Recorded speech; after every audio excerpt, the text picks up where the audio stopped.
Hi there, Year 6. Welcome back to Tuesday, day 2 of our writing.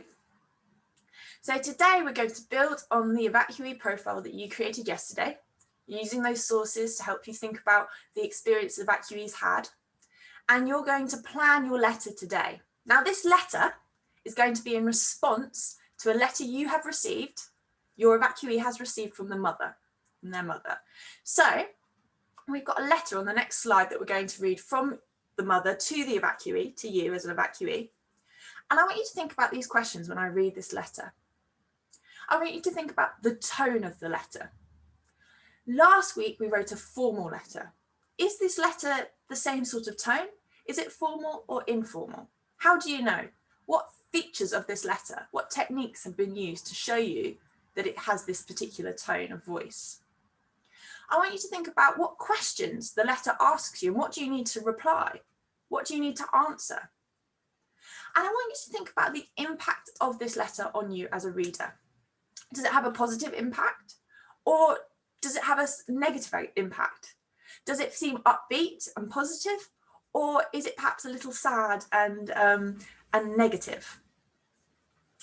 So I'm going to move on to the next slide and we're going to read the letter together.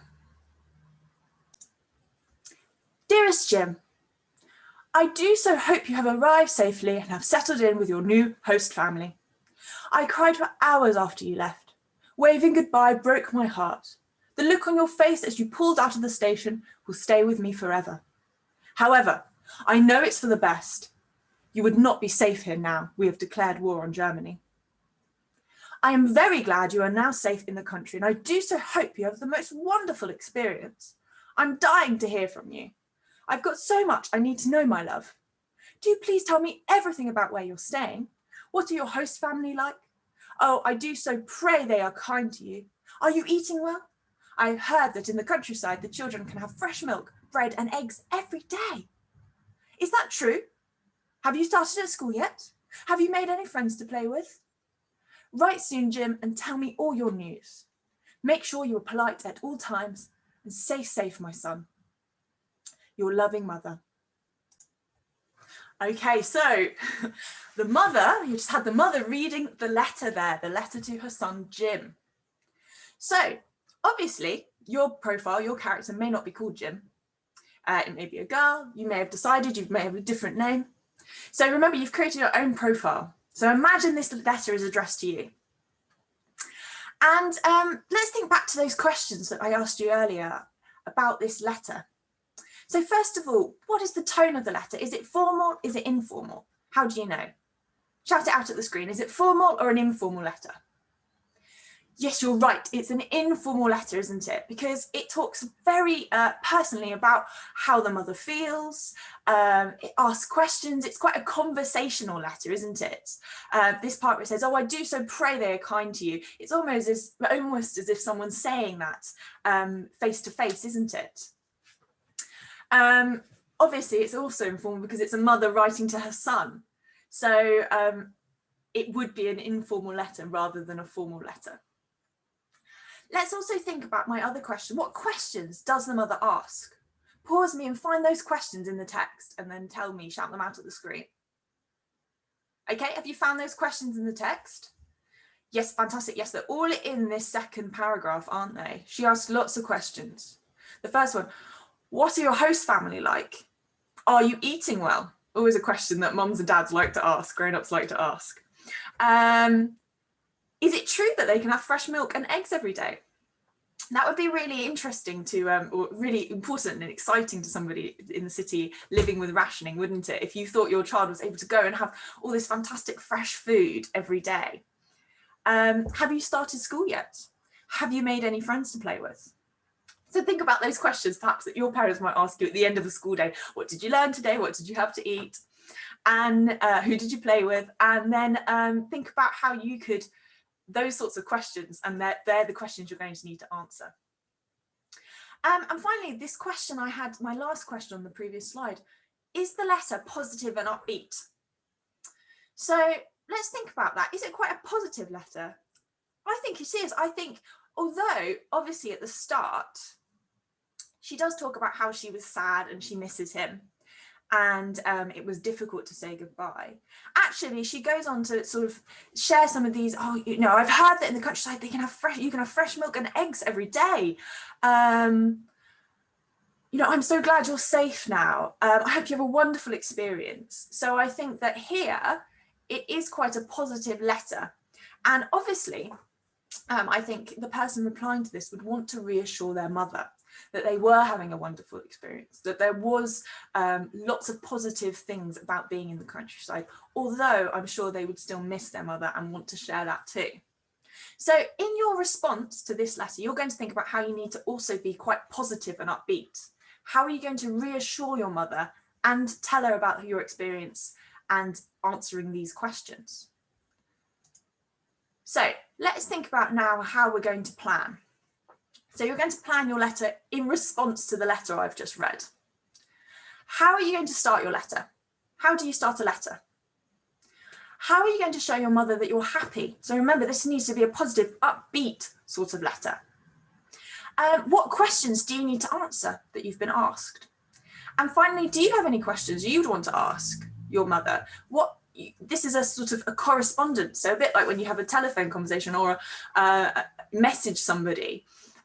You always ask a question at the end and then you get a response. So think about this as the way that they're communicating. What questions have you got that you'd like to find out about? And what we'd like you to do today is to create a bullet point plan of your letter.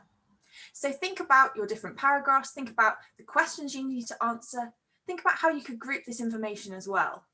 You obviously don't need a separate paragraph entirely to talk about the types of food you're eating, unless that's a really, really big, important part of your letter, which it might be. So we've got a little model here of the sort of structure that we think would be useful model to follow. So in your first paragraph, we always tend to acknowledge that we've received the letter and thank somebody for that letter, whether that's an email, which is normally the way that we correspond now, or in a written letter. And I think as well, you would want to acknowledge that you also were sad to say goodbye and miss your mother, and that obviously getting on that train was quite challenging. But also you want to make sure this is an upbeat, positive letter. So you want to reassure that now you are happy and you're settled at home, in your new home. In your second paragraph, I would then go on to describe the family, the house and the village that you're staying in. So look back at your profile that you created yesterday, your mind map of your evacuee, and think about, what are the family like? Who are you living with? Are there any siblings? Where's the house? What's the house like? You've got to describe this because your mother wouldn't have been able to come and visit. And what's the village like that you're staying in as well? What's different about it?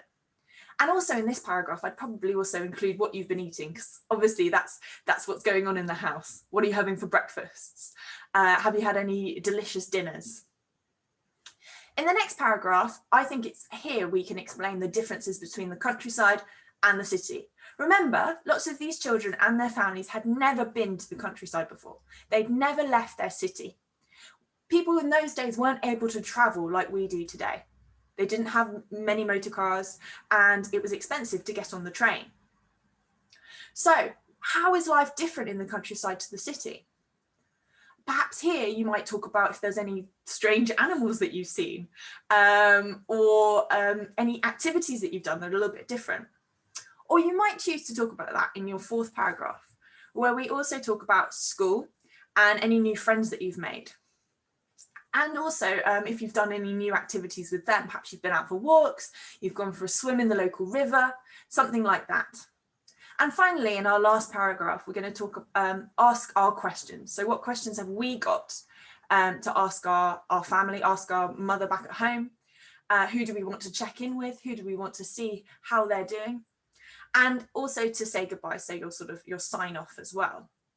And I've said here in your top tick, look on the next slide, because we have some words and phrases that you can use in your writing. So some of these are some sort of year 6 words and phrases from our year 5-6 spelling list. For example, marvelous, excellent, familiar. You might think about how you could use some of these words. I've included jolly and smashing and marvelous, because you've got to think that in the 1930s and 40s, people wrote and spoke differently. Now, you might have heard that in some of the audio clips that we've listened to. I think in particular that the BBC interview clips, really, you can hear that different tone of voice. So think about if you can include that as your character when you're writing. How could you include some of these words and phrases? Remember, billeted means when you are sent to that host family. So billeting is almost you're given your place where you're staying. You could talk about how the rationing is different, so using some of these more technical, historical vocabulary.